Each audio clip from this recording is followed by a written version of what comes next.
Mahatma Jyotiba Phule, doctor Babasaheb Ambedkar यांच्या प्रतिमेस अभिवादन करून आज दिनांक 6 डिसेंबर रोजी आज बाबासाहेबांच्या विचारांचा उहापोह व्हावा, त्यांच्या विचारांची उजळणी व्हावी, त्या विचारातून आपल्याला पुढचा संघर्ष कसा केला पाहिजे याविषयी चर्चा व्हावी आणि संघर्षातून आपलं जीवन कसं उन्नतीकडे जाईल, आपण कसं सन्मानाने जगू, या उद्देशापोटी आजचा दिवस महत्त्वाचा आहे. बाबासाहेब म्हटले की शिका, संघटित व्हा. पहिलं शिका, नंतर संघटित व्हा आणि नंतर संघर्ष करा. गौतम बुद्ध म्हणले प्रज्ञावंत व्हा, शीलवंत व्हा आणि करुणामय व्हा. आणि महात्मा फुले म्हणतायत विद्यावनमती गेली. ह्या तिघाही महापुरुषांचं एक म्हणणं आहे की तुम्ही अभ्यास करा आणि अभ्यासातूनच तुम्ही संघर्ष करू शकता आणि संघर्ष केला तरच तुम्हाला उन्नती भेटेल, तुम्हाला सन्मान भेटेल. आता बाबासाहेबांनी जे हत्यार वापरलं शिकण्यासाठी, तर ते 18 तास अभ्यास करायचे. गौतम बुद्धांनी समाधी लावली, समाधीद्वारे चिंतन मनन करून त्यांनी प्रज्ञावंत झाले. आणि महात्मा फुलेंनी स्वतःही शिकले, मुलींना शिकवलं, अस्पृश्यांना शिकवलं. म्हणजे शिक्षण हा त्यांचा केंद्रबिंदू होता. शिक्षण करण्यासाठी त्यांनी चिंतन मनन, वाचन, लिखाण यावर भर दिला. आणि म्हणून मी काही दिवसापूर्वीच सरांचं एक भाषण पेपरमध्ये आलं होतं, ज्याच्यामध्ये वाचन कल्चर किंवा रीडिंग कल्चर किंवा लायब्ररी कल्चर असा शब्द एक आला होता. त्याच शब्दाला पकडून मी सरांना म्हणलं की ह्या विषयावर तुम्ही थोडंसं आम्हाला मार्गदर्शन करा. ते जसं त्यांना जे म्हणायचं ते म्हणतील, कारण अभिवादन दिन आहे. ते स्वतंत्र आहेत त्यांच्या मान्याला सांगण्यासाठी. पण रीडिंग हे जे क्षेत्र आहे हे ह्या मोबाईलच्या युगामध्ये थोडंसं कमी झालं आहे. तर युद्ध करायचं आहे आपल्याला भविष्यामध्ये, तर आपल्याला वाचन, लिखाण ह्या संस्कृतीला आपल्याला पकडून चालावं लागेल. तरच आपण ते वेपनला वापरू आपण आणि मग उद्याचं युद्ध जिंकू, अशी आशावाद धरून मी प्राध्यापक डॉक्टर शिरसट सरांना विनंती करतो की त्यांनी आम्हाला मार्गदर्शन करावे. आजच्या या परिनिर्वाण दिनाच्या निमित्तानं मी महाकारुणिक तथा गौतम बुद्ध आणि डॉक्टर बाबासाहेब आंबेडकर या दोघांचं स्मरण करतो. आणि आपण खास करून सुनील वारभोन यांनी मला काल सांगितलं की बाबा उद्या संध्याकाळी आम्ही जमतोय, तुम्ही या, 10-15 लोक येणार आहेत. तर मी त्यांना हो म्हणून सांगितलं. फक्त ते 7 वाजेपर्यंत परत जाईल असं बोललो होतो त्यांना मी. ठीक आहे, वेळ मागे पुढे होत असतो. फक्त विषयाच्या संदर्भात मला असं वाटतं की वाचन संस्कृतीचा उल्लेख त्यांनी केला होता नक्कीच, परंतु त्यांनी जो विषय मला दिला होता तो सांस्कृतिक चळवळीच्या संदर्भात दिलेला होता सुरुवातीला बोलताना. आणि तसंही वाचन संस्कृतीवर फार काही बोलता येण्यासारखं नसतं, वाचलं पाहिजे एवढं म्हणता येईल. तर मी थोडासा सांस्कृतिक चळवळीच्या अंगानंच बोलावा असा विचार करतो. कसं आहे, गुलामी ही जगभर दिसणारी गोष्ट आहे आणि तिचं वेगवेगळं स्वरूप आपल्याला पाहायला मिळतं. रोममध्ये युद्धात हरलेले लोक गुलाम केले जायचे. गुलामीची पद्धत रोममध्ये साधारणतः होती आपल्याला माहिती आहे, परंतु मग त्यांच्यावर सुटकेचा सुद्धा एक उपाय दिलेला होता की जर ते एखाद्या युद्धामध्ये जिंकले म्हणजे त्यांचं ते दोघांचं भांडण लावायचे. ते ग्लॅडिएटर नावाचा सिनेमा बऱ्याच जणांनी पाहिला असेल की दोन पहिलवानांचं भांडण लावायचे आणि हा गुलाम असायचा आणि त्याच्या विरोधात राजाचा कोणीतरी शिपाई असायचा. जर गुलाम जिंकला तर त्याची सुटका व्हायची, त्याला स्वातंत्र्य दिलं जायचं.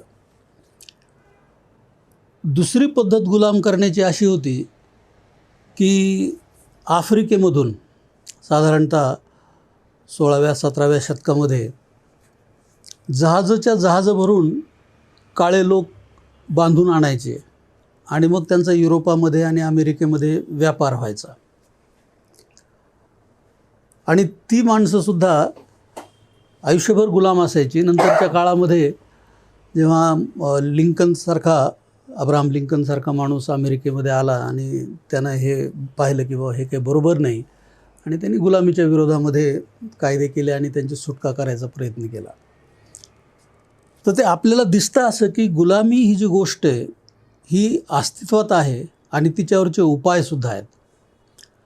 पण गुलाम केलं कसं जातं ते एका पद्धतीत आपण बघतो की त्यांना युद्धामध्ये हारलेल्या लोकांना गुलाम केलेलं आहे आणि दुसरीकडं आपण असं बघतो की जबरदस्ती ज्यांच्याकडं काही स्वतःच्या रक्षणाची हत्यारं नाहीत अशा लोकांना पकडून जहाजात बांधून टाकून युरोपात नेऊन त्यांचा व्यापार केला आहे, त्यांना विकलेलं आहे. बाबासाहेबांनी गुलामीची आणि अस्पृश्यतेची तुलना केलेली आहे आणि त्यांनी ही तुलना करताना त्यांचा जो 5वा खंड आहे त्यात त्यांनी सांगितलेलं आहे की गुलामांचा जो एक व्यापार तिकडे होत होता किंवा गुलाम जे युद्धात केले जायचे रोमसारख्या राज्यामध्ये, ते गुलाम कायमचे नव्हते. त्यांना आयुष्यात कधी ना कधी स्वातंत्र्य मिळायची सुविधा होती. परंतु भारतामध्ये आपण असं बघतो की जो समुदाय गुलाम केलेला आहे त्या समुदायाला त्यातून सुटकेचा कुठलाही मार्ग ह्याच्यामध्ये दिसत नाही. आणि त्यात एक गंमत अशी आहे की हे जे सगळे गुलाम आहेत हे सुद्धा सारखे नाही आहेत. एक कार्ल मार्क्स सिद्धार्थ नावाचा एक मित्र आहे आमचा चेन्नईचा, त्यांनी पुस्तक लिहिलं एक अनकास्ट नावाचं आणि त्यांनी काही नवीन नवीन संज्ञा वापरल्या. त्याच्यामध्ये अनमॅरेजेबिलिटी ही संज्ञा वापरली त्यांनी. अनमॅरेजेबिलिटी म्हणजे खालच्या जातीचे लोक हे वरच्या जातींसाठी अनमॅरेजेबल असतात, लग्न करण्यास अयोग्य असतात. तसे त्यानं 3 वेगवेगळे शब्द बाबासाहेबांनी सांगितलेले आहेत की अनटचेबल्स असं म्हणतो आपण की काही अस्पृश्य असे लोक असतात खालच्या जातीचे की जे स्पर्श करायला वर्जित असतात, त्यांना स्पर्श करायचा नसतो. पुढचा एक गट त्यांनी सांगितला आहे की ते अनसीएबल असतात, म्हणजे त्यांना पाहायचं सुद्धा नाही, त्यांना पाहिल्यानं सुद्धा विटाळ होतो, बाट होतो, माणूस अपवित्र होतो. आणि असे काही केरळामध्ये तामिळनाडूमध्ये लोक आहेत की जे रात्री अपरात्री दिवाभितासारखे घराबाहेर निघतात आणि लोकांच्या नजरेला पडणार नाहीत अशा पद्धतीनं व्यवहार करून पहाट होण्याच्या आत आपापल्या घरामध्ये जाऊन लपून बसतात, दिवसा कुणाच्याही नजरेला पडत नाहीत. आणि तिसरा वर्ग त्यांनी सांगितलेला अशा लोकांचा तो आहे अनॲप्रोचेबल. त्याला मी संपर्क वर्जित असं म्हणतो की ज्यांचा संपर्क करता कामा नये, ज्यांच्याशी संपर्क करू नये असा एक वर्ग ह्या सगळ्या गोष्टींमध्ये आपल्याला दिसतो. बाबासाहेबांनी सांगितलं आहे की जगामध्ये सगळीकडं, खास करून युरोपामध्ये, अमेरिकेमध्ये जिथं जिथं अन्याय झालेला आहे तिथं तिथं बंड झालेले आहेत, तिथं तिथं क्रांत्या झालेल्या आहेत. पण भारतात क्रांती झालेली नाही. आणि त्याचं कारण त्यांनी सांगितलेलं आहे की इथं ज्यांना कार्ल मार्क्सची जी संज्ञा असते की ते प्रोलिटारिएट आहेत, ते शोषित लोक आहेत आणि त्या शोषित लोकांनी बंड केलं पाहिजे. परंतु प्रोलिटारिएट या देशातले हे एक नाही आहेत, ते असंख्य जातीमध्ये विभागलेले आहेत आणि प्रत्येकजण आपल्याला दुसऱ्यापेक्षा मोठा मानतो, दुसऱ्यापेक्षा पवित्र मानतो आणि दुसऱ्याला आपल्यापेक्षा हीन मानतो. त्याच्यामुळं कुणी कुणाशी जात म्हणून संबंध ठेवत नाही. निवळ जातच नाही तर पोटजात म्हणून सुद्धा बऱ्याचदा संबंध वर्जित असतात. तर ही अशी परिस्थिती आहे. आता हे कशामुळं घडलं? ही जी गुलामी आली ही कशामुळं आली याची कारणमीमांसा करायला आपण जेव्हा जातो तेव्हा आपल्या लक्षात येतं की इथं सांस्कृतिक अस्त्राचा वापर केलेला आहे. जसं युरोपामध्ये त्यांना मारलं, हाणलं आणि पराभूत केलं. आणि पराभूत केल्याच्या नंतर मग त्यांनी मान्य केलं की बाबा मी हारलो. हारल्याच्या नंतर मग ते गुलाम झालेले आहेत. किंवा जे आफ्रिकेतले लोक आहेत, त्या आफ्रिकेतल्या लोकांना बळजबरीनं जाऊन जहाजात घालून उचलून आणलेलं आहे आणि विकलेलं आहे. ते काहीच नाही करू शकले. तसं भारतात ज्यांना गुलाम केलेलं आहे त्यांना कसं गुलाम केलं हे पाहणं गमतीचं आहे. आणि बाबासाहेबांनी त्यांचा जो अनटचेबल्स हा ग्रंथ आहे त्याच्यामध्ये त्यांनी सविस्तर याचं विश्लेषण केलेलं आहे. आणि त्यांचं एकच म्हणणं आहे की सांस्कृतिक अस्त्राचा वापर करून या लोकांना दडपलेलं आहे, गुलाम केलेलं आहे आणि यांच्या सेवा कायमस्वरूपी आपल्याला मिळतील अशी सुविधा त्यांनी केलेली आहे. आता हे कसं घडतं, तर त्यांनी ज्या अनेक गोष्टी सांगितलेल्या आहेत त्याच्यातली महत्त्वाची गोष्ट अशी की कुठलाही खालच्या स्तराचा जनसमुदाय हा वरच्या स्तराच्या जनसमुदायाचं अनुकरण करण्याची इच्छा धारण करत असतो. त्याची अशी इच्छा असते की बाबा जो वरचा करतो तसं आपण केलं तर आपल्यालाही प्रतिष्ठा मिळेल का काय. प्रतिष्ठा मिळो न मिळो, परंतु त्याचा प्रयत्न असा असतो की असं आपण करावं आणि त्यामुळं आपला दर्जा उंचावेल, सुधारेल. आणि मग अनेक दाखले आपल्याला त्याचे मिळतील. उदाहरणार्थ पेशव्यांच्या काळामध्ये सोनार हे फार श्रीमंत लोक होते आणि सोनारांना पेशव्यांना भरपूर कर्ज दिलेलं होतं. पेशवे कायम कर्जबाजारी असत सोनारांच्या ह्याच्याखाली, कर्जाखाली. तर सोनारांना असं वाटलं की आपण एवढे आता मोठे आहेत, पेशव्यांना एवढं कर्ज देतो, तर आपली परिस्थिती आपण बदलायला काय हरकत नाही. आपण खालचे कशासाठी, कनिष्ठ कशासाठी, हीन कशासाठी यांच्यापेक्षा. तर त्यांनी स्वतःला सोनार म्हणण्याच्या ऐवजी दैवज्ञ सोनार म्हणायला सुरुवात केली, दैवज्ञ ब्राह्मण म्हणायला सुरुवात केली. दुसरी गोष्ट त्यांनी अशी केली की ब्राह्मण नमस्कार करायचे एकमेकाला. ब्राह्मण जेव्हा एकमेकांना भेटायचे तेव्हा ते नमस्कार म्हणून अभिवादन करायचे एकमेकाला. आता ही नमस्कार ही पद्धत सगळ्यांसाठी खुली नव्हती. तुम्ही हे पाहिलं असेल की बाबासाहेब जेव्हा पत्र लिहायचे सुरुवातीच्या काळामध्ये तेव्हा त्यांनी जोहार लिहिलेलं आहे. महार जोहार करायचे, मातंगांना पुरमांग करायला लागायचं, कोणी रामराम करायचं. या सगळ्या जातींची अभिवादनाची पद्धत वेगळी केलेली होती. सगळ्यांना एकच पद्धत लागू नव्हती आणि कदाचित त्याच्यामुळं आपल्या जातीचा दर्जा हीन झाला का काय असं सोनारांना वाटायला लागलं. आणि मग ते म्हणायला लागले की आता आपणसुद्धा एकमेकाला ब्राह्मण करतात तसा नमस्कार करत जाऊ. तिसरी गोष्ट त्यांनी केली की प्रत्येक जातीचं धोतर नेसण्याची पद्धती वेगळी असते. शेतकरी गुडघ्यापर्यंत धोतर नेसायचा, ब्राह्मण हा 2 टांगे धोतर नेसायचा, दोन्हीकडून त्याचं हे केलेलं. आणि पाटील बिटील असेल तर तो फक्त समोरून निऱ्या असलेलं धोतर नेसायचा. तर ती पद्धत वेगळी होती. तेव्हा सोनारांनी असं सुरुवात केलं की आपणसुद्धा ब्राह्मणांसारखं धोतर नेसायला लागू. आता हे केल्याच्या नंतर तर हा ब्रिटिशांचा काळ आहे, पेशवाई गेल्याच्या नंतरचा ब्रिटिशांचा काळ आहे. आणि तेव्हा मग ह्यांच्या जेव्हा लक्षात आलं ब्राह्मण मंडळीच्या, तेव्हा त्यांनी ब्रिटिश अधिकाऱ्यांकडं तक्रार केली. आणि ब्रिटिश अधिकाऱ्यांकडं तक्रार करून त्यांच्यावर त्यांनी मनाई हुकूम आणला की तुम्ही हे करू शकत नाही, तुम्ही धोतर आमच्यासारखं नेसू शकत नाही, तुम्ही नमस्कार करू शकत नाही आणि तुम्ही दैवज्ञ सोनार म्हणू शकत नाही. तर हे असे परिवर्तनं रोखण्याचा त्यांनी सातत्याने प्रयत्न केलेला आहे. किंवा आपल्याला दिसतं की पठारे प्रभू नावाची एक जात होती ब्रिटिशांच्या सुरुवातीच्या काळामध्ये मुंबई आणि त्या भागामध्ये.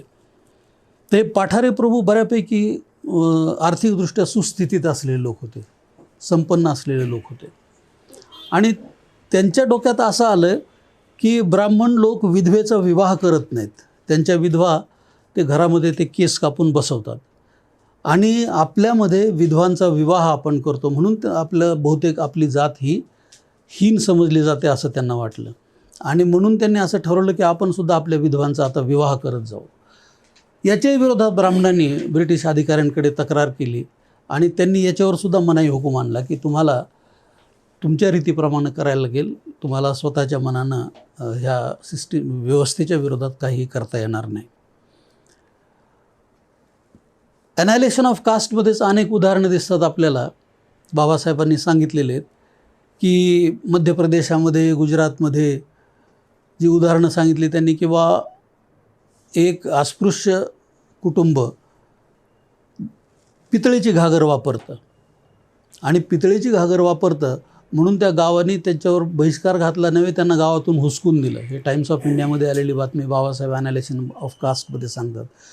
म्हणजे हे सुद्धा निर्धारित आहे की कुणी पितळेची भांडी वापरावीत, कुणी मातीची भांडी वापरावीत, कुणी लोखंडाची भांडी वापरावीत, ह्याचं त्यांनी निर्धारण केलेलं आहे, निश्चित केलेलं आहे कुणी काय करायचं ते. आणि हे निर्धारित करण्याचा जो आधार आहे तो जात आहे शेवटी. किंवा त्याच ॲनालिशन ऑफ कास्टमध्ये एक उदाहरण त्यांनी दिलेलं आहे की एक माणूस तीर्थयात्रा करून आला आणि त्यांनी आपल्या अस्पृश्य बांधवांना जेवण द्यायचं ठरवलं आणि जेवण देताना त्यांनी तूप वाढलं त्या लोकांना. तर तूप का खाल्लं म्हणून त्याच्यावरती गावकऱ्यांनी हल्ला केला, त्याच्या ताटामध्ये माती विती मिसळून सगळ्यांना पळवून लावलं. म्हणजे कुणी काय खावं हा सुद्धा तुमची जात निर्धारित करण्याचा प्रकार आहे. तुमचा दर्जा तुमची जात निर्धारित करते आणि त्यावरून तुम्ही काय खावं, काय नेसावं, काय ल्यावं या सगळ्या गोष्टी जात ठरवत असते, ही व्यवस्था ठरवत असते. आता मूळ मुद्दा बाबासाहेबांनी जो सांगितलेला आहे की अस्पृश्य हे अस्पृश्य का झाले, अनटचेबल्स हा जो त्यांचा ग्रंथ आहे त्याच्यामध्ये अस्पृश्य हे अस्पृश्य का झाले, तर याचं कल्चरल कारण त्यांनी सांगायचा प्रयत्न केलेला आहे. आणि सांस्कृतिक कारण असं आहे त्याचं की त्यांनी सुरुवात केलेली आहे की बा 1910ला जी जनगणना झाली त्या जनगणनेच्यानुसार जी अस्पृश्य मंडळी होती, मग कुठल्याही जातीची असो, देशभरातले अस्पृश्य, ही मंडळी मेलेली गाय खात असत, मेलेल्या गाईचं मांस खात असत. आणि म्हणून त्यांच्याशी लोक तिरस्कारानं वागत असावेत वगैरे. परंतु त्याच जनगणनेचा दुसरा भाग असा आहे की त्या लोकांमध्ये जसं मांस खातात मेलेल्या गाईचं अस्पृश्य लोकांमध्ये, तसं अस्पृश्य नसलेल्या लोकांमध्ये अजिबातच कुणीही गाईचं मांस खात नव्हतं. तर मग बाबासाहेब प्रश्न विचारतात की हे कशामुळं घडलं, की अस्पृश्य लोक मांस खातात म्हणून ते अस्पृश्य झाले का, त्याचा काही संबंध आहे का दोन्हीचा. दुसरा प्रश्न ते विचारतात की केवळ आर्थिक याच्यामागं काही घटना किंवा कारण आहे का, की हे लोक अस्पृश्य आहेत आणि त्यांना खायला मिळत नाही म्हणून ते खातात आणि त्याचा आणि अस्पृश्य होण्याचा काही संबंध नाही. आणि तिसरा प्रश्न मग ते विचारतात की सरळच ते विचारतात की अस्पृश्यता आणि गोमांस खाणं ह्याचा काय निश्चित संबंध आहे. आणि त्या धाग्याला धरून ते अस्पृश्यतेचा शोध घ्यायला लागतात पुढे जाऊन. ते म्हणतात की हिंदू धर्म आहे त्याच्यामधले लोक, त्यांच्यावरती 2 निर्बंध आहेत. पहिला निर्बंध म्हणजे आजचा जो आपण सामाजिक वास्तवाचा भाग बघतो तो असा आहे की 2 प्रकारचे निर्बंध आहेत. पहिला निर्बंध असा आहे की काही लोक शाकाहारी आहेत आणि काही लोक मांसाहारी आहेत. ते शाकाहारी लोक मांसाहार करत नाहीत, मांसाहारी लोक शाकाहार करत नाहीत. परंतु त्याच्या पुढे जाऊन जे मांसाहारी आहेत त्यांच्यामध्ये जो निर्बंध आहे तो असा आहे की काही लोक गाईचं मांस किंवा बैलाचं मांस खातात, बीफ खातात, ढोराच्या म्हणजे मेलेल्या ढोराच्या मांसासकट, आणि काही लोक ते वगळून बाकी खातात. मग ते पक्षी खात असतील, बकऱ्या खात असतील, हरणं खात असतील, गाय बैल खात नाहीत. ही तफावत आहे. आणि याच्यातही असं दिसेल की फक्त मेलेली ढोरं खाणारे किंवा बीफ खाणारे जे लोक आहेत ते अस्पृश्य आहेत, बाकीचे अस्पृश्य नाही आहेत. आणि मग बाबासाहेबांचा प्रश्न असा आहे की केवळ हे लोक बीफ खातात म्हणून अस्पृश्य झाले का. बरं, बीफ खातात म्हणून जर हे अस्पृश्य व्हायला कारण असेल, ते तसं झालेलं असेल, तर मग असं व्हायला पाहिजे की जे त्यांच्यावरती नाराज आहेत, जे त्यांचा तिरस्कार करतात बीफ खाण्यामुळं, ते सगळेच्या सगळे बीफ न खाणारे असायला पाहिजेत. मग असं वास्तव आहे का, ही परिस्थिती आहे का की आजचे अस्पृश्य नसलेले सगळे हिंदू, ब्राह्मणापासून क्षत्रिय शूद्र वैश्य हे तिघही, हे मांस खात होती की नाही गाईचं किंवा बैलांचं. आणि बाबासाहेब सांगतात की ऋग्वेदामध्ये याचे बरेच असे संदर्भ आहेत की ही सगळी मंडळी गाईचं बैलाचं मांस जोरदार खायची. म्हणजे त्याचे उदाहरणंसुद्धा त्यांनी दिलेले आहेत की एवढं ते स्पेसिफिक असायचं, म्हणजे निश्चित स्वरूपाचं असायचं की इंद्राला कुठल्या शिंगाची गाय द्यायची, खाली वाकलेल्या शिंगाची द्यायची का उभे शिंग असलेली द्यायची. अशा वेगवेगळ्या देवांना कुठला प्राणी कसला प्राणी कापायचा हे ठरलेलं असायचं. आणि यज्ञ ही जी त्यांची पूजा पद्धती होती, विधी होती, त्या यज्ञामध्ये प्राण्याची हत्या करून बळी दिल्याशिवाय यज्ञ पूर्णच होत नव्हता. त्यांच्याकडं एक पद्धत होती मधुपर्क नावाची.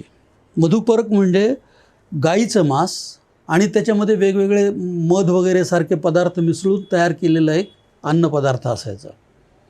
तर हा मधुपर्क कुणाला कितीदा खाऊ घालावा वर्षातून ह्याचंसुद्धा त्यांनी गणित सांगितलं आहे की राजा आला तर राजा तुमच्याकडं दररोज आला तर त्याला दररोज खाऊ घाला, जावई आला तर त्याला महिन्यातून एकदा खाऊ घाला, आणि पाहुणा आला तर वर्षातून फक्त एकदा त्याला मिळेल, दुसऱ्यांदा आला तर मिळणार नाही. म्हणजे हे असं निर्धारित केलेलं होतं.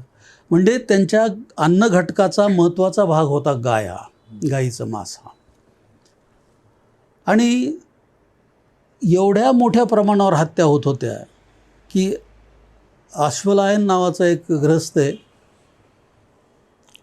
अश्वलायन गृह्यसूत्र नावाचा जो ग्रंथ आहे त्याच्यामध्ये सांगितलेलं आहे की एवढ्या मोठ्या प्रमाणावर गायींच्या हत्या व्हायच्या, बैलांच्या हत्या व्हायच्या की लोक पाहुणा येणार म्हणलं की आपले जनावरं सोडून द्यायचे, रानामध्ये बांधून ठेवायचे नाहीत. कारण ते दावणीला बांधलेलं असलं की त्यांना दिसेल की ह्यांच्याकडं आहे आणि मग ते कापायला लागेल, म्हणून जनावरं सोडून द्यायचे. तर ते पाहुणा आला की त्याला गोघ्न म्हणायचे संस्कृतमध्ये. गोघ्न म्हणजे गायीची हत्या करणारा. इतक्या मोठ्या प्रमाणावरती हिंदू समाजामध्ये ब्राह्मणांपासून ते शूद्रांपर्यंत गोमांस भक्षण करण्याची, गोमांस ग्रहण करण्याची गंभीर पद्धत होती. तर एक ब्राह्मण एकदा बुद्धाकडे गेला, नंतरच्या काळातली गोष्ट आहे ही. त्याचं नाव मी तुम्हाला सांगेन, आहे माझ्याकडे. आणि त्यानं बुद्धाला विचारलं की बाबा हे आमच्याकडं असं असं आहे, आमच्याकडं गायी मारतात, खातात, हे फारच अवघड आहे, त्याचं काय करता येईल. तर बुद्धांनी त्याला सांगितलं की हत्या करणं हे वाईट आहे आणि खाण्यासाठी प्राण्याची हत्या करणं वाईट आहे. अशोकाचा जो शिलालेख आहे, पहिला शिलालेख, त्याच्यामध्ये अशोकानं सांगितलेलं आहे की विनाकारण प्राण्याची हत्या करणं हे गैरलागू आहे आणि कुठलाही जीव अकारण घेता कामा नये आणि अकारण घेतल्या जाणाऱ्या जीवाचं रक्षण करणं हे मी माझं कर्तव्य समजतो. आणि म्हणून मी आदेश देतो की आता कुठल्याही विनाकारण जीवाची हत्या करू नये, बळी देण्यासाठी तर बिलकुलच करू नये असं त्यांनी सांगितलेलं आहे. त्याचं कारण हे आहे की त्याच्या मागे ही पार्श्वभूमी होती. तर तो जो ब्राह्मण आहे तो बुद्धाला विचारतो आणि बुद्धाला मग सांगितलं बुद्धाने की त्याला पटतं की बाबा बरोबर आहे, हे करू नये. तो बुद्धाला सांगतो की मी 700 गाई, 700 गोरे, 700 कालवडी, 700 शेळ्या, असे 700 बोकडं, असे 700 सगळे प्राणी मी सोडून देतो म्हणे आता रानामध्ये. त्यांना सुखाने फिरू द्या आणि काय चरायचे ते चरू द्या आणि जीवन आनंदाने जगू द्या. म्हणजे हे जे त्याचे 700 होते ह्या सगळ्यांचा बळी जाणार होता यज्ञामध्ये, ही वस्तुस्थिती आपल्या त्याच्या विधानामुळं लक्षात येते. आणि अशा रीतीनं किती मोठ्या प्रमाणावरती म्हणजे मांस भक्षण हे त्या लोकांमध्ये चालू होतं हे आपल्याला दिसतं. पुढे झालं काय की मग बुद्धाचा काळ आला. मी सांगितल्याप्रमाणे बुद्धाचा काळ आला आणि बुद्धाच्या काळामध्ये म्हणजे बुद्धानं तर अगोदरच सांगितलं की तुम्ही हत्या करू नका. हत्या करू नका म्हणजे जैनांची हत्या आणि बुद्धांची हत्या ह्याच्यामध्ये फरक आहे. जैनांची हत्या अशी आहे की कुणाचीच हत्या कशासाठीच करायची नाही, त्यांना आपल्याला किती त्रास झाला तरी. आणि म्हणून मग ते संध्याकाळचं जेवण झाल्यावरती तोंडाला बांधून बसतात, नाकाला तोंडाला, की व आपल्या श्वासामुळं एखादा जंतू मरू नये वगैरे. परंतु बाबासाहेब सांगतात की बुद्धाची अहिंसा ही नाही. बुद्धाची अहिंसा अशी त्यानं फरक केलेला आहे की विल टू किल आणि नीड टू किल. मारण्याची इच्छा, सहज इच्छा, उगी आपली हौस म्हणून मारणे आणि गरज म्हणून मारणे असा भेद केला आहे, अशी तफावत केलेली आहे त्यानं. तुम्हाला उगीच वाटलं एखाद्याला मारावं, तुमच्या हातात काठी आहे, जसे पोरं काठी घेऊन गवताला मारत जातात, झाडं तोडत जातात, तसं करू नका असं ते म्हणतात की दिसेल त्याला मारा, दिसेल त्याला तोडा. हे बरोबर नाही. तुमच्या अंगावर एखादा प्राणी चालून आला आणि तुम्हाला वाटलं की आपल्या जीवाला धोका आहे, आपण आता याच्यातून वाचणार नाही ह्याचा जीव घेतल्याशिवाय, तर त्याला मारायला हरकत नाही असं ते सांगतात. आता याची बरीच बदनामी झालेली आहे. म्हणजे बुद्धाच्या तत्त्वज्ञानाची, ह्या अहिंसेची बरीच बदनामी झालेली आहे. अशोकाने तो पहिला शिलालेख केला, त्या शिलालेखामुळं तमाम बुद्धिझमच बदनाम झालेला आहे. आणि खास करून सावरकर सारख्या माणसांनी याच्यावरती बराच उहापोह केलेला आहे. त्यांचं म्हणणं आहे की या देशावरती परचक्र आली, या देशात परकीयांची राज्य आली. याचं कारण असं आहे की या देशामध्ये बुद्धांनी अहिंसा सांगितली आणि लोक नेभळट झाले, ते लढायला लायक राहिले नाहीत. आता तुम्ही इतिहास वाचलेला आहे सगळ्यांनी, त्याच्यामुळं मी त्याच्या विस्तारात जाणार नाही. परंतु आपल्याला असं दिसेल की बुद्ध संपला जवळपास 8व्या शतकामध्ये आणि आक्रमणं सुरू झाली 10व्या-11व्या शतकानंतर, जेव्हा शंकराचार्य होऊन गेला आणि हिंदूंचं पुन्हा एकदा पुनरुज्जीवन झालं. पण बाबासाहेबांच्या धर्मांतराच्या वेळेस सावरकरांनी हा आक्षेप घेतला आणि बाबासाहेबांनी त्यांना एक प्रतिप्रश्न विचारला की जर बुद्ध अहिंसा सांगतो म्हणून इथं परचक्र आले असतील, तर मग शेवटचं जे ब्रिटिशांचं राज्य भारतात स्थापन झालं 1818ला, तेव्हा तर बुद्ध नव्हते इथं आणि पेशवे काही भिक्षुक नव्हते, पेशवे राजे होते, ते लढाऊ होते, हातात तलवार घेऊन लढायला ते 1761च्या पानिपतच्या युद्धाला गेलेले होते. तर मग हे कशामुळे पराभूत झाले? आणि त्यांनी सांगितलं की हे असे गरळ ओकणारे लोक आहेत, त्यांच्याकडे लक्ष देऊ नका, त्यांना काय बोलायचं ते बोलू द्या. हे सहज अहिंसेचा विषय आला म्हणून आपल्याला सांगितलं मी. तर तो फरक त्यांनी केलेला आहे बुद्धाने, विल टू किल आणि नीड टू किल असा, हे बाबासाहेब सांगतात. आता त्यात त्यांनी या ज्या हत्येच्या संदर्भातल्या गोष्टी आहेत त्याबाबत समाजाला त्यांनी सांगितलं की तुम्हाला प्राण्यांची हत्या करता येणार नाही. परंतु बुद्धानं भिक्खूंना हे नाही सांगितलं की बाबा तुम्ही मांस खाऊच नका. बुद्ध सांगतो की बाबा तुम्ही एखाद्याच्या दारात गेले आणि त्यानं जे वाढलं ते घ्या, ते मांस असेल काही असेल. तर बुद्धाचं जे महापरिनिर्वाण झालं तेव्हाही असा एक वाद आहे की त्यांना डुकराचं मांस वाढलं आणि ते त्यांनी खाल्लं म्हणून त्यांचं पोट बिघडलं. किंवा दुसरे लोक असं म्हणतात की डुकराच्या मांसाला जो शब्द आहे तोच शब्द आळंबीला वापरतात, सुकर, आणि तो शब्द वापरतात, तेव्हा ते खाल्लं, जे काय असेल ते. परंतु बुद्धानं यांना मनाई केलेली नव्हती. मी पहिल्या मुद्द्याकडे पुन्हा येतो की मग ब्राह्मणांनी मांस खाणं सोडलं, गाईचंच मांस नव्हे तर त्यांनी सगळंच मांस खाणं सोडलं. आणि मी जसं सुरुवातीला सांगितलं की कनिष्ठ वर्ग हे उच्च वर्गाचं कायम अनुसरण करत असतात, त्यांचं वर्तन पाहून त्याची नक्कल करायचा ते प्रयत्न करतात. ह्याच्यासाठी की त्यांना असं दिसतं की बाबा आपण हीन आहोत आणि ते उच्च आहेत. याचं कारण असं आहे की ते अमुक असं पद्धतीनं वागतात. तेव्हा आपण जर त्यांच्यासारखं वागायला लागलो तर एखाद्या वेळेस आपलं हीनत्व कमी होईल आणि आपल्यालासुद्धा वरच्या दर्जाला आपल्याला जायची संधी मिळेल. आणि म्हणून मग आम्ही अगोदर जी उदाहरणं सांगितली तसं इतर लोकांनीसुद्धा केलेलं असावं असं बाबासाहेब म्हणतात. हे मधल्या जाती ज्या आहेत, क्षत्रिय असतील, वैश्य असतील आणि शूद्र असतील, हे जे सरसकट मांस खाणारे लोक होते, गाईचं मांस खाणारे लोक होते, त्यांनी काय केलं तर त्यांनी ब्राह्मणांचं अनुकरण केलं. परंतु यांचं जे अनुकरण होतं ती एकेरी क्रांती होती. असं बाबासाहेब म्हणतात. सिंगल रेव्होल्युशन काय? तर त्यांनी फक्त गाईचं मांस खाणं सोडलं. म्हणजे मेलेल्या गाईचं तर सोडलंच समजा, कारण ते अस्पृश्यच खायचे. परंतु ज्याला आपण बीफ म्हणतो ते खाणं ह्यांनी बंद केलं. परंतु ब्राह्मणानं जे केलं ते दुहेरी क्रांती होती. ती दुहेरी क्रांती कशी होती? त्यांनी गायी मारणं, गाईचा मांस खाणं तर बंद केलंच, शिवाय त्यांनी कोणतंही मांस खाणं बंद करून टाकलं. आणि हे वर्तन हे शुद्ध आहे असा त्यांनी प्रभाव जनतेवर पाडायला सुरुवात केली.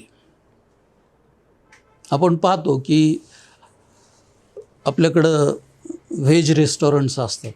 ते व्हेज रेस्टॉरंटला फक्त व्हेज कधीच म्हणत नाहीत लोक, त्याला प्युअर व्हेज असं म्हणतात. त्याच्याशी शुद्धी अशुद्धीची कल्पना जोडलेली आहे. जगात कुठेही जा तुम्ही, व्हेज लोक आहेत, तसेच नॉन व्हेज आहेत. जगात युरोपामध्ये सगळीकडं असंच आहे. आणि युरोपातले लोक तर जे व्हेजिटेरियन असतात ते गाईच्या दुधाचं काहीही खात नाहीत किंवा प्राण्याच्या दुधाचं काहीच घेत नाहीत. ते दूध नाही, दही नाही, ताक नाही, पनीर नाही, काहीच नाही. म्हणजे ते एवढे कर्मठ शाकाहारी असतात. ते आपल्याकडे हे सगळं करून शाकाहार सांगणारे लोक असतात, फक्त त्यांना मांस चालत नाही हा त्यांचा आग्रह असतो. आणि मग यातून असं घडलं की हे जे वर्तन त्यांनी केलं, ब्राह्मणांचं अनुकरण केलं आणि ब्राह्मणांनी एवढं कठोरपणे मांस खाणं बंद करून टाकलं, याच्या मागची काय भूमिका आहे? तर त्याचं मागचं कारण सांगताना बाबासाहेब असं म्हणतात की तोपर्यंत बुद्धिझम हा पसरलेला होता देशात सगळीकडं. आणि सगळ्याच जाती धर्माचे, म्हणजे बुद्धाचे जे पहिले शिष्य आहेत, मोगलान, सारीपुत्त वगैरे सगळे उपालीपर्यंत, तर उपाली वगळता एकही ब्राह्मणेतर नव्हता त्याच्यामध्ये. एकटा उपाली न्हावी होता ज्याने विनय पिटक लिहिलं. बाकी सगळेच्या सगळे ब्राह्मण होते. तर ही मंडळी त्यांच्या मागे जनसमुदाय उभा करण्यामध्ये यशस्वी ठरली. बुद्धाच्या धम्माचा एक दोष बाबासाहेबांनी जो सांगितलेला आहे, एक प्रभाकर वैद्य नावाचे गृहस्थ आहेत, त्यांनी बाबासाहेबांच्या 10 धर्मांतरावर महात्मा फुलेवर पुस्तक लिहिले. महात्मा फुले आणि त्यांची परंपरा, डॉक्टर आंबेडकर आणि त्यांचा धम्म, असं ते त्याच्यावरती लिहिले. ते कम्युनिस्ट होते, ते नाशिकचे. तर त्यांनी सांगितलं की या धम्मामधल्या ज्या काही त्रुटी होत्या त्या त्यांनी शोधून दूर करण्याचा प्रयत्न केला. आणि म्हणून त्यांना ती 2-3 पुस्तकं लिहायला लागली, बुद्धावर कार्ल मार्क्स किंवा बुद्धा अँड हिज धम्मा. आणि ही काही त्यांनी धर्मांतर होणाऱ्या लोकांना उद्देशून लिहिलेली पुस्तकं नव्हती, कारण ते वाचूच शकत नव्हते. तर ते सर्वसाधारण जगाला उद्देशून लिहिलेली ती पुस्तकं त्यांची होती. तर त्यांनी जी त्रुटी सांगितली बाबासाहेबांनी ती ही होती की बुद्ध धम्मामध्ये जी दीक्षा दिली जायची ती फक्त श्रमणाला दिली जायची. म्हणजे जो भिक्खू होणार आहे त्याला दीक्षा दिली जायची. सामान्य व्यक्तीला, ले मॅनला कुठलीच दीक्षा पद्धती नव्हती. आणि म्हणून एक तो दोष त्याच्यामध्ये आहे असं बाबासाहेबांचं म्हणणं होतं. आणि ते म्हणून बाबासाहेब म्हणतात की मी दीक्षा घेईन तेव्हा सगळ्या सर्वसामान्य लोकांनासुद्धा मी दीक्षा देईन. आणि म्हणून त्यांनी नागपूरला सर्वसामान्य माणसांना दीक्षा दिली. त्या 22 प्रतिज्ञेवरही लोकांचा बराच आक्षेप होता की हे काय घुसळलं बाबासाहेबांनी मध्ये, परंतु त्यांनी त्याची उत्तरं दिलेली आहेत. तर हा जो एक दोष होता तो जरी असला तरी जनता सर्वसामान्यपणे बुद्धाच्या मागे होती. दस्ता भिक्खूंचं असं आहे की भिक्खू स्वतः स्वयंपाक तयार करत नाहीत, ते भिक्षा मागून जगतात. जर लोकांना भिक्षूविषयी आस्था नसती तर या हजारो लाखो भिक्खूंच्या भोजनाची व्यवस्था लोकांनी कशासाठी केली असती? हे एक साधं सूत्र आहे त्याचं, की देशभर पसरलेले भिक्खू आहेत, अगदी श्रीलंकेपर्यंत खाली गेलेले आहेत, तिकडे ब्रह्मदेशात गेलेले आहेत, चीनपर्यंत गेलेले आहेत. या सगळ्यांच्या जेवणाची व्यवस्था समाज करणार होता आणि दररोज करणार होता. तर ती व्यवस्था जर त्या लोकांना श्रद्धा नसती, आस्था नसती, तर त्यांनी केली नसती, हे आपल्याला सहज लक्षात येतं. याचा सरळ अर्थ की लोक अनुयायी होते. आणि इथं खरी मेख आहे की हिंदू धर्माचं आकर्षण लोकांमध्ये संपत चाललेलं होतं आणि बुद्ध धर्माविषयीची आस्था वाढत चाललेली होती, त्यांचे अनुयायी वाढत चाललेले होते. आणि मग जर आपलं अस्तित्व टिकवायचं असेल तर आपल्याला असं काहीतरी करायला लागेल ज्यातून आपण श्रेष्ठ आहोत आणि हे आपल्यापेक्षा कनिष्ठ आहेत असं जगाला दिसेल. आणि म्हणून स्वतः मांस खाणं बंद करण्याचा कार्यक्रम त्यांनी केला असं बाबासाहेब म्हणतात. आणि यातूनच आपल्याला दिसतं की जाती व्यवस्था निर्माण झाली.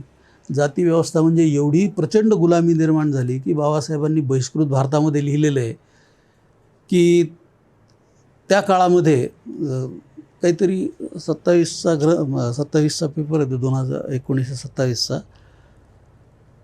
42 प्रकारच्या बिगारी आहेत असं त्यांनी लिहिलेलं आहे. बिगारी म्हणजे महारांना करायला लागणारं काम आणि ते सरकारी स्वरूपाचं काम असायचं. बरे महार म्हणजे काय सरकारी कर्मचारी होते का? कर्मचारी नव्हते, परंतु सगळ्या सरकारी खात्यांचा त्यांच्याशी संबंध यायचा. मग रेव्हेन्यू असेल, शिक्षण असेल, आरोग्य असेल, आणखी पोलीस असेल, या सगळ्या खात्याचे लोक जेव्हा गावात यायचे तेव्हा त्याचं सामान उचलणे, त्याची राहण्याची व्यवस्था करणे, त्याला तो घोड्यावर चालेल आणि त्याच्यापुढं पळत पळत जाऊन दुसऱ्या गावाला त्याचं सामान आणि तो रीतसर पोहोचवणे, ही सगळी कामं महाराला करायला लागायची. आणि याचा मोबदला कुठलंही सरकारी खातं त्यांना देत नव्हतं. बरं, एकट्याला नाही तर समजा एका दिवशी 3 खात्याचे 4 खात्याचे लोक एकदाच दौऱ्यावर आले तर मग एक माणूस कोणाकोणाला पुरणार आहे? तर त्यांचा आदेश असा होता की सगळ्याच पुरुषांनी काम करावं आणि पुरुष जर घरात शिल्लक नसेल तर मग घरातल्या स्त्रीनं ते बिगारीचं काम करावं. म्हणजे मला सांगा की जगात कुठेही असल्या प्रकारची गुलामी अस्तित्वात असल्याचे आपल्याला दिसत नाही की तुम्हाला रोजगार नाही, त्याचं तुम्हाला काही मोबदला नाही, तुमच्या जगण्याची काही जी सोय करायला लागते. गुलामांचं असं होतं की त्यांची किमान खाण्यापिण्याची आणि जिवंत राहण्याची सोय गुलामांचा मालक करायचा. यांचं असं आहे की तुम्ही कामापुरते या, नंतर तुमचं तुम्ही जा, कुठेही खा, काही करा, उपाशी मारा, आम्हाला काही घेणं देणं नाही. या प्रकारची गुलामी इथं स्थापित झाल्याचे आपल्याला दिसून येते. मुद्दा सांगण्याचा असा आहे की ही जी गुलामी प्रस्थापित झाली, ही कशी प्रस्थापित झाली? ही मारून हाणून युद्ध करून केलेली नाही, तर ब्राह्मणांनी आपली सांस्कृतिक जे परिमाणं होती, आपलं जे सांस्कृतिक वर्तन होतं, सांस्कृतिक सवयी होत्या, त्या सवयी बदलून लोकांना गुलाम केलेलं आहे त्यांनी. आणि त्यांची जी सवय आहे ती कायम टिकवून त्यांना त्याच पद्धतीनं राहायला लागेल आयुष्यभर. नुसतं आयुष्यभर नाही तर पिढ्यानपिढ्या, शतकानुशतके ही व्यवस्था त्यांनी केलेली आहे. मला सांगा की आता मातंगाविषयी एक प्रभाकर मांडे नावाच्या ग्रस्ताने पुस्तक लिहिलेलं आहे. ते म्हणतात की मातंग हे काही महाराष्ट्रातले मूळचे रहिवासी नाही आहेत, ते आदिवासी आहेत, कुठेतरी जंगलात असायचे आणि मग ते शहराकडं आले. आणि शहराकडे आल्यावर आपल्याला असं दिसतं की ती जी 52 हक्काची सनद होती महारांसाठी, त्या 52 हक्काच्या सनदीमध्ये मांगांचा कुठेच उल्लेख नाही. बाकी महारांची कामं त्यात सांगितलेली. मग मांगांना उरलेली कामं त्यांनी द्यायला सुरुवात केली की बाबा पेरणीच्या वेळेस त्यांनी जाऊन मदत करावी, त्याच्यानंतर खळ्याच्या वेळेस काही थोडीफार मदत करावी त्यांनी. आणि त्यांना मोबदला काय मिळणार आहे? तर ते माती मिसळलेलं जे धान्य आहे ते त्यांना मिळेल. म्हणजे याला निक्क म्हणतो ना आपण, ते निक्क धान्य त्यांना मिळणार नाही, शुद्ध धान्य मिळणार आहे. म्हणजे रास लावली आणि त्यातून काढून तुम्हाला धान्य दिलं असं मांगांना मिळणार नाही. तर त्यांना शेणात पडलेलं, मातीत पडलेलं, चिखल झालेलं हे धान्य त्यांना मोबदला म्हणून द्यायचं पेरणीच्या वेळेस ते जे करतील त्यांना. म्हणजे जेव्हा तुम्ही एखाद्याला अशा पद्धतीनं जगायला लावता, याचा परिणाम असा होतो की त्याच्या पुढच्या कुठल्याही पिढ्या या दुष्टचक्राच्या बाहेर निघू शकत नाहीत आणि त्यांना नाईलाज असतं त्याच गोष्टी करायला लागतात. कारण जगणं तर महत्त्वाचं आहे, जगलं पाहिजे. जगण्याची इच्छा काही मरत नाही, कितीही अन्याय झाला, कितीही त्रास झाला तरी, कितीही घाणीत राहिलं तरी. आणि म्हणून मग या लोकांना हे सगळं करायला लागतं. एकीकडं हे करायला लागतं म्हणून ते बदनाम आहेत, आणि ते बदनाम आहेत म्हणून हे करायला लागतं, अशा दुष्टचक्रामध्ये ते सापडलेले आहेत. तर ही सांस्कृतिक अस्त्र वापरून स्थापित केलेली गुलामगिरी आहे. इथे कुणीही कोणाच्या विरोधात हत्यार घेऊन उभं राहिलं नाही, मारून हाणून आणलेलं नाही, बांधून गुलाम केलेलं नाही. तर सांस्कृतिक बाबींचा अस्त्र म्हणून वापर केलेला आहे आणि माणसांना स्पर्श न करता त्यांनी गुलाम केलेलं आहे. आणि आपल्याला दिसतं ना की वेगवेगळ्या जातीच्या वेगवेगळ्या पद्धती आहेत. आपण बरेच, म्हणजे माझ्या वयाच्या आत 1, 2, 3 तरी असतील याच्यामध्ये, की गावाकडं वडार बायका, कैकाडी बायका चोळी घालायच्या का हो? नाही. बरं, महारमांग बायका चोळी घालायच्या, पण वडार बायकांना चोळी घालायची परवानगी नव्हती. ते साडीचा पदर घट्ट आवळून अंगाभोवती त्या फिरायच्या. किमान त्या बायकांना साडीचा पदर त्यांच्या अंगाभोवती घेण्याची परवानगी होती. केरळामधल्या दलित जातींची परिस्थिती अशी होती की तिथे मुलींना कमरेच्या वर वस्त्र घालण्याची परवानगीच नसायची. कमरेवर नेसा पुरे तेवढंच.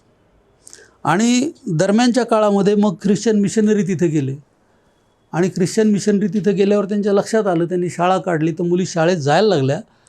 परंतु एका विशिष्ट वयानंतर त्या शाळेत येईनाशा झाल्या. त्याचं कारण असं होतं की त्यांच्यामध्ये जेव्हा शारीरिक बदल व्हायला लागतात तेव्हा त्या मुली मग घरात दडून राहायच्या, बाहेर जायच्या नाहीत. आता हा जो प्रकार तिथे चालायचा त्याच्या विरोधात लोकांमध्ये असंतोष नव्हता असं नाही, परंतु त्या लोकांनी मग बैठक घेतली. रात्रभर बैठक चालली की याचं काय करायचं, आणि रात्रभर त्यांनी चर्चा केली पुरुषांनी, त्याच्यात काहीच निष्कर्ष निघाला नाही. तेव्हा एक म्हातारी बाई आली आणि तिनं घोषित केलं की तुमच्याच्यानं काही होणं नाही, मी सांगते काय करायचं, आम्ही चाललो म्हणे उद्या ख्रिश्चन व्हायला.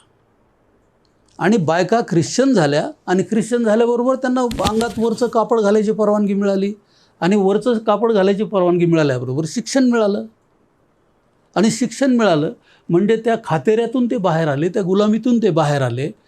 हे सगळं सांस्कृतिक एक जे अंग आहे त्यांचं, की तुम्ही अंगावरती अमुक वस्त्र घालायचं नाही, हा एक सांस्कृतिक निर्बंध त्यांनी मोडला आणि त्यांची क्रांती होऊन गेली. त्यांच्यामध्ये आमूलाग्र बदल घडलेला आहे. ह्या बदलांवरून आपल्या लक्षात येतं की असे जे सांस्कृतिक निर्बंध लोकांवर लादलेले आहेत त्या निर्बंधाचा किती सखोल परिणाम लोकांवर होतो, आणि किती निर्ममपणे त्यांच्यावरती गुलामगिरी या प्रकारानं लादली जाते. तर मला असं दिसतं या निमित्तानं की आपला जो प्रयत्न चाललेला आहे गेली असंख्य वर्ष, बाबासाहेबांनी चेन्नईला भाषण केलं होतं, मद्रास त्या काळचं शेड्यूल कास्ट फेडरेशनच्या अधिवेशनामध्ये, गो राईट ऑन युअर वॉल्स. ते जे म्हटलं होतं ना की तुम्हाला शासनकर्ती जमात बनायचं आहे, हे शेड्यूल कास्ट फेडरेशनच्या अधिवेशनामध्ये केलेलं भाषण आहे. राजकीय पक्षाच्या मंचावरती केलेलं भाषण हे राजकीय असतं, हे आपण, मला असं वाटतं की लक्षात घेत नाही. आणि जेव्हा बाबासाहेब हे विधान करतात तेव्हा केवळ राजकीय पक्ष काढून थांबत नाहीत. त्यांनी शेड्यूल कास्ट फेडरेशन काढलं म्हणजे बाकीचं सगळं बंद केलं असं झालं आहे का? त्यांनी काहीही बंद केलेलं नाही. त्यांच्या चळवळी सातत्यानं सुरू आहेत, आणि उलट आपण पाहतो की 40-41च्या नंतर त्यांचं अधिक लक्ष हे शिक्षणावर आहे. आणि प्रयत्नपूर्वक 4-5 वर्ष प्रयत्न करून त्यांनी पीपल्स एज्युकेशन सोसायटी स्थापन केली आणि मुंबईला सिद्धार्थ कॉलेज काढलं. नुसतं सिद्धार्थ कॉलेज काढलं नाही तर नोकरीला जाणारी जी दलित मंडळी होती किंवा कुणीही मंडळी होती, बाबासाहेबांनी असा भेद कधीच नाही केला की हे दलितांसाठी, हे दलितांसाठी नाही आहे. तर ही जी मंडळी नोकरी करणारी होती आणि त्यांना शिकायची इच्छा होती, त्यांच्यासाठी त्यांनी रात्रीचं कॉलेज सुरू केलं. दिवसा नोकरी करा, संध्याकाळी येऊन शिका आणि डिग्री घ्या, स्वतःमध्ये प्रगती करा. शिक्षणावर त्यांनी अधिक भर दिलेला आहे. आता बाबासाहेबांचा औरंगाबादशी काय फारसा संबंध होता? त्यांच्या चळवळी मुळात कोकणामध्ये, पश्चिम महाराष्ट्रामध्ये, खाली निपाणी, धारवाड, बेळगाव या प्रांतात मोठ्या प्रमाणावर चालत होत्या. परंतु त्यांनी फार चांगलं वर्णन केलेलं आहे की मी इथं का कॉलेज काढलं. तिची बाबासाहेबांची एक सूत्री भूमिका होती की जे अधिक वंचित आहेत त्यांच्याकडं अधिक लक्ष देण्याची गरज आहे. जे अधिक वंचित आहेत त्यांच्याकडं जास्तीत जास्त प्रयत्न करून मदत केली पाहिजे, हा त्यांचा अट्टहास होता. आणि त्यांच्या हे लक्षात आलं होतं की पुणे मुंबईमध्ये ब्रिटिशांचं सरकार आहे, त्याच्यामुळं ब्रिटिशांच्याकडून आलेली जी एक मोकळीक होती, खुलेपणा होता, तो त्या समाजात पसरलेला होता. आणि खरोखर ते झालेलं होतं. मी ज्या पाठारे प्रभूंचा उल्लेख केला ना, त्या पाठारे प्रभूंचं तर असं होतं की ब्रिटिश अधिकारी ज्या पद्धतीनं वागतात त्याच पद्धतीनं आपण वागलं पाहिजे, हे त्यांनी निश्चित केलं. आता ब्रिटिश अधिकाऱ्यामध्ये पुरुषांनी दारू प्यायची आणि बायकांनी प्यायची नाही असा काही निर्बंध नसतो. पुरुषही पितात, बायकाही पितात. मग पाठारे प्रभूनं सुद्धा स्वतःचे क्लब सुरू केले, पाठारे प्रभूचे क्लब. आणि त्या क्लबमध्ये मग त्या बायका नऊवारी साडी नेसून नथ घालून जायला लागल्या आणि त्या पण त्या पुरुषांच्या सोबत दारू प्यायला लागल्या. कारण मोकळीक पाहिजे समाजामध्ये, परिवर्तन पाहिजे, पुढारलेपणा पाहिजे, हे त्यांच्या डोक्यात होतं. म्हणून त्यांनी हे सुरू केलं. आणि त्या बाईला जर कोणी दुसऱ्या दिवशी विचारले की बाई कुठे गेला होता रात्री, तर त्या सांगायच्या की मी नथवर करायला गेले होते. नथवर करायला म्हणजे रात्री पार्टीला गेले होते, असं त्यांची ती म्हणजे कोड लँग्वेज असल्यासारखी होती.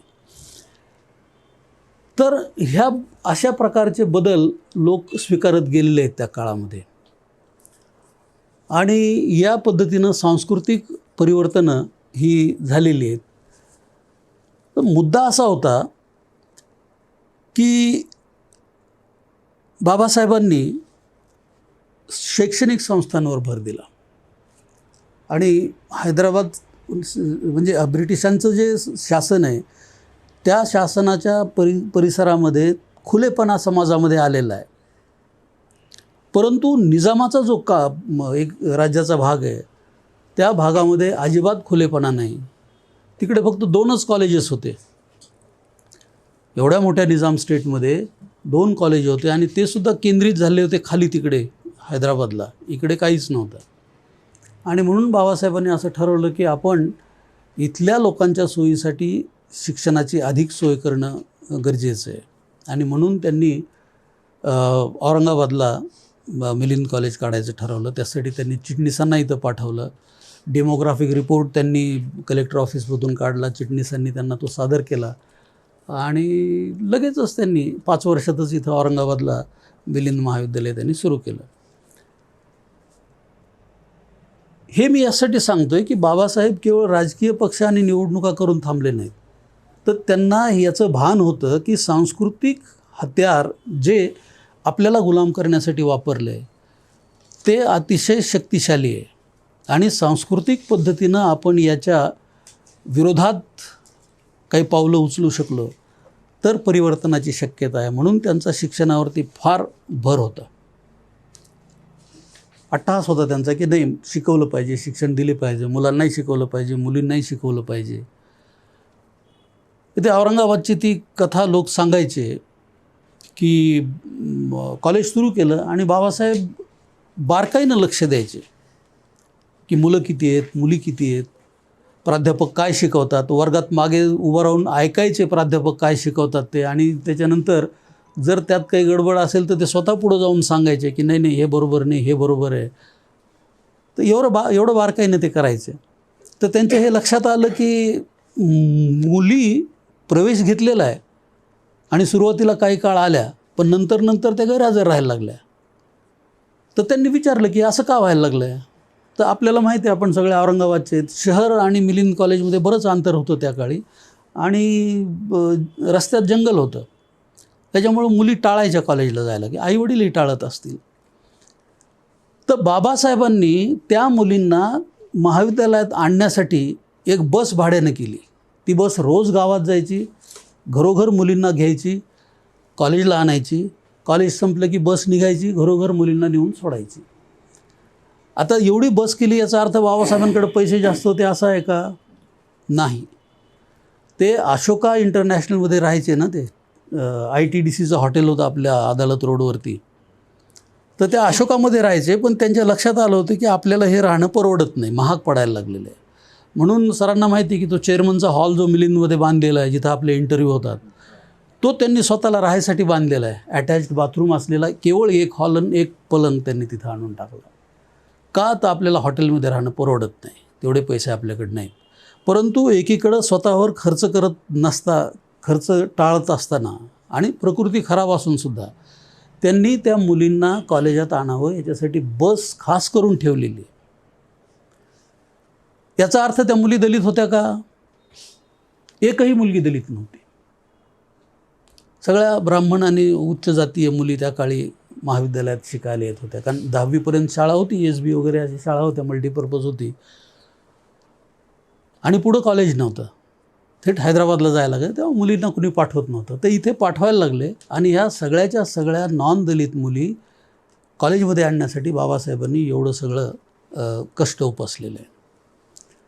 ही एक सांस्कृतिक संघर्षाची गोष्ट आपल्याला जाणीवपूर्वक दिसते. म्हणजे बाबासाहेब एकीकडे जेव्हा म्हणतात की आय जज the progress of a community by the degree of progress achieved by women in it.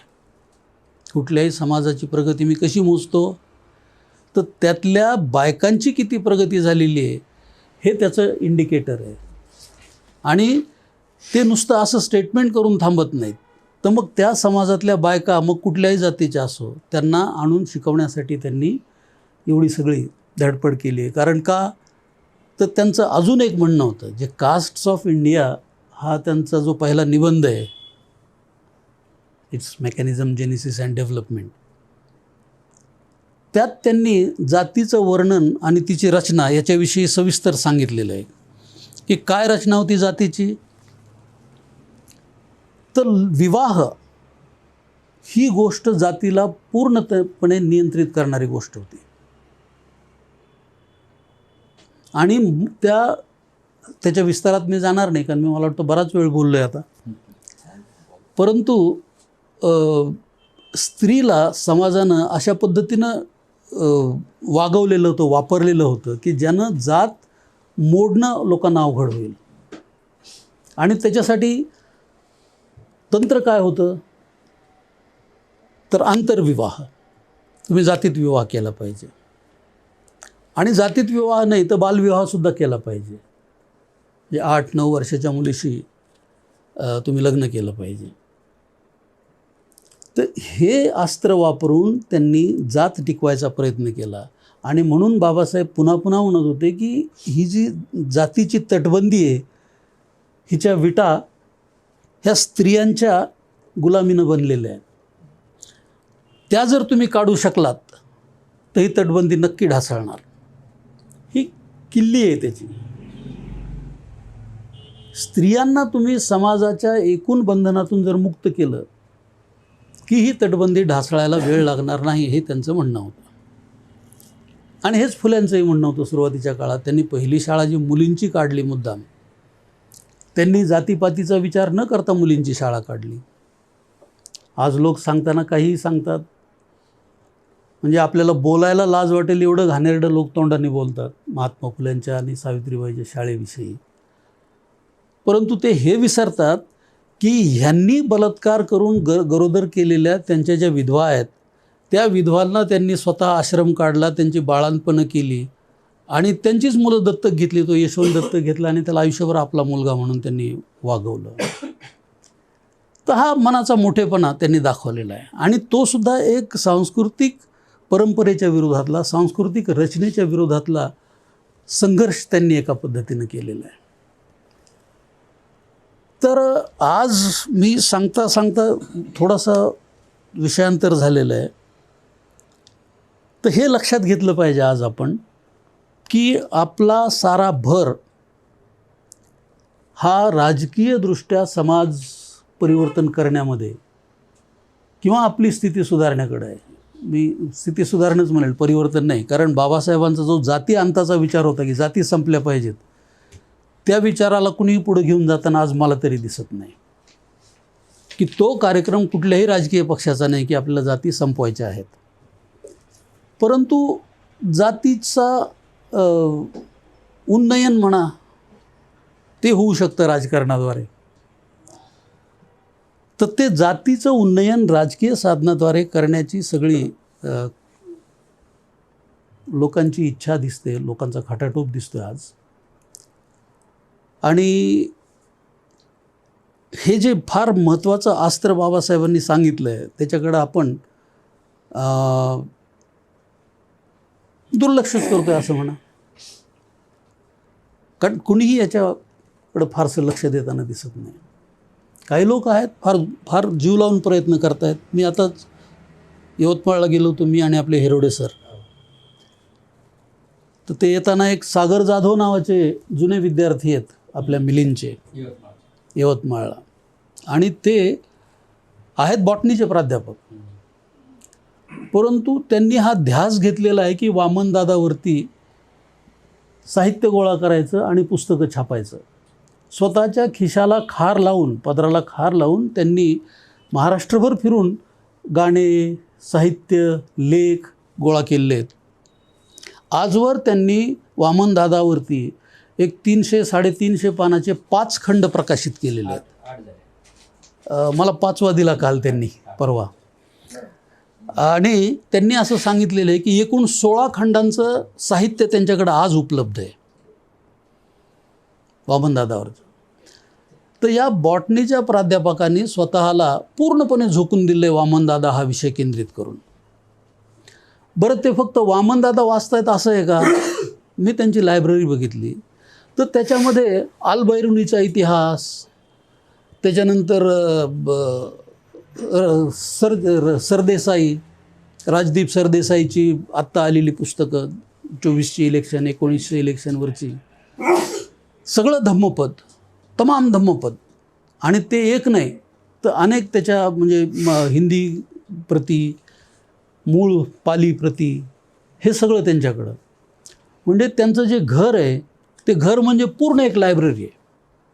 आणि त्यांनी आता ते असं, त्यांची मिसेस आजारी पडली मध्ये म्हणून त्यांनी थोडंसं ते काम पुढे ढकललं.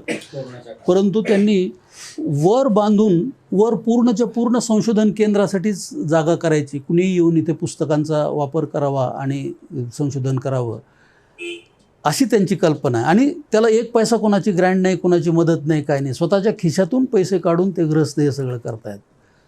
तर सांस्कृतिक लढाई करणारे लोक आपापल्या ठिकाणी करतायत, पण किमान या लोकांना एकत्र जोडण्याचं काम आपण केलं पाहिजे.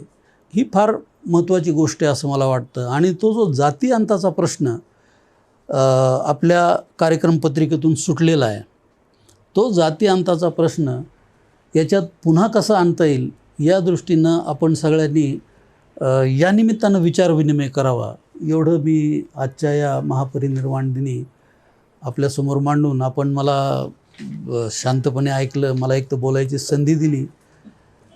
सुनील म्हटल्याबरोबर मला काही नाही म्हणता नाही आलं, कारण माझ्याकडे आज त्यांना काल बोललो मी की पाहुणे आलेले आहेत आज दुपारी, आणि त्यांच्या सासऱ्यांचा 80वा वाढदिवस आहे, तर त्याच्यासाठी सगळे गोळा झाले.